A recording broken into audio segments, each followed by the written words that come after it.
Okay, so when I say the name Thomas Edison, what's the first thing that pops into your head? For pretty much everyone, it's the light bulb, right? It's like the perfect symbol of a brilliant idea brought to life by a lone genius. But you know, that classic image, it's really just a tiny piece of a much bigger story. So let's really dig into this, because what we're going to explore is the idea that Edison's true masterpiece wasn't a single object at all, but something way, way bigger. Something that actually changed how we all think about the future itself. To really get what Edison accomplished, we have to go back in time. You have to picture the world he lived in, a world lit almost entirely by gas. And while that might sound kind of cozy and romantic, the reality was not so great. For millions of people, gaslight was a dim, dangerous, and sometimes even deadly problem. I mean, just imagine your home where the light is always flickering and dim, where you have open flames that are a constant fire hazard, and where a silent, odorless gas leak could literally kill you in your sleep. That was the everyday reality of gaslight. The world was desperate for something better. And it wasn't for lack of trying. More than 30 inventors had already tried to create a safe electric light. And every single one of them had failed. So, who was the person who had finally cracked this supposedly impossible problem? You probably guessed some kind of child prodigy, right? Someone with a fancy education. But the young Thomas Edison was about the furthest thing from it. That's right. His teacher's actual assessment was that he was addled, which is an old-fashioned way of saying confused, or that his brain was scrambled. Well, his mother, who used to be a teacher herself, was absolutely furious. She didn't hesitate. She pulled him right out of school for good. And you know what? That's where his real education began, not in some stuffy classroom. It was in the public library, just tearing through books, and down in his basement, setting up his own chemical lab, where he could learn by doing, by experimenting, and, yeah, by failing. A lot. His teenage years were this wild roller coaster of ambition and just plain old luck. At 14, he's working on a train just so he can afford more chemicals for his experiments. He even sets up a lab in the baggage car, which predictably ends in a fire that gets him thrown right off the train. But then, just a year later, a moment of pure heroism. He saves a little boy's life, and the kid's dad repays him by teaching him telegraphy. It was this crazy mix of curiosity, hard knocks, and sheer chance that really shaped him. So with all these hands-on skills, Edison was ready to start inventing. And his very first patented creation? Well, it would teach him the single most important and probably most painful lesson of his entire career. Okay, just look at this contrast. His first invention, the vote recorder, was brilliant, on paper. But when he showed it to a congressman, the guy basically told him that politicians needed votes to be slow so they had time to make backroom deals. Nobody wanted it. It was a complete flop. A year later, he invents an improved stock ticker. Wall Street was desperate for faster information. It was a massive, massive success. And the lesson was burned into his brain. Never, ever invent something unless you are absolutely sure people actually need it. Just how successful was the stock ticker? Well, Edison, who's only 23 at this point, goes to sell the patent. He was planning to ask for $5,000, but he got nervous and just asked them to make an offer.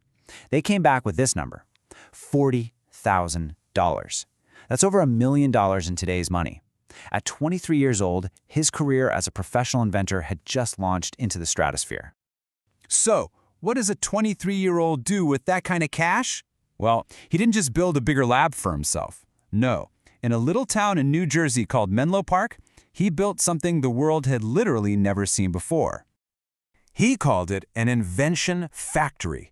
Just think about that phrase for a second. Before Edison, inventions were seen as these random bolts from the blue, pure luck.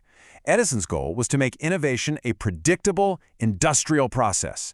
His ambition? A new invention every 10 days. It's really no wonder they started calling him the Wizard of Menlo Park.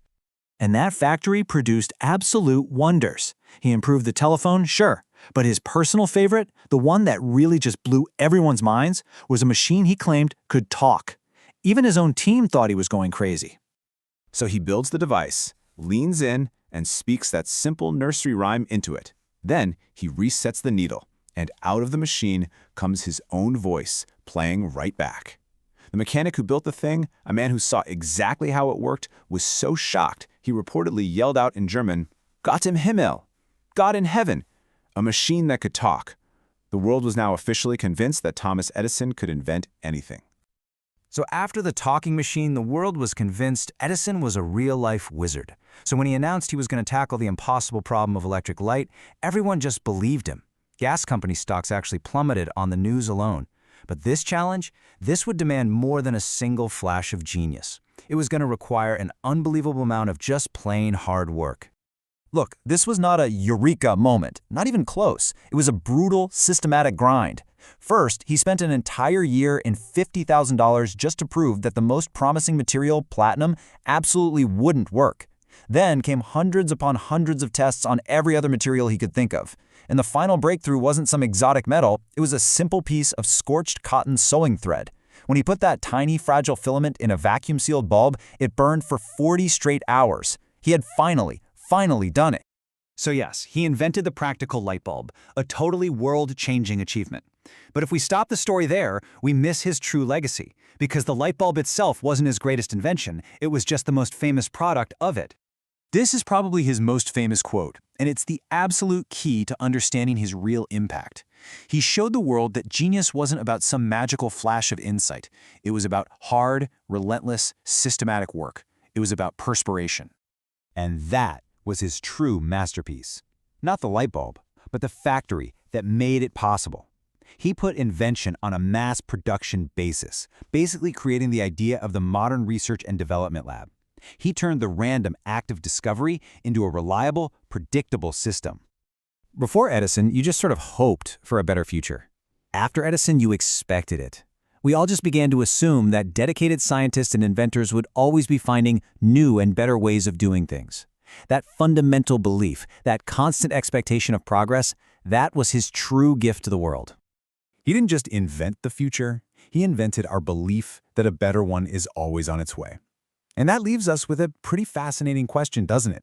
In a world built on his legacy of constant innovation, what progress should we be demanding today?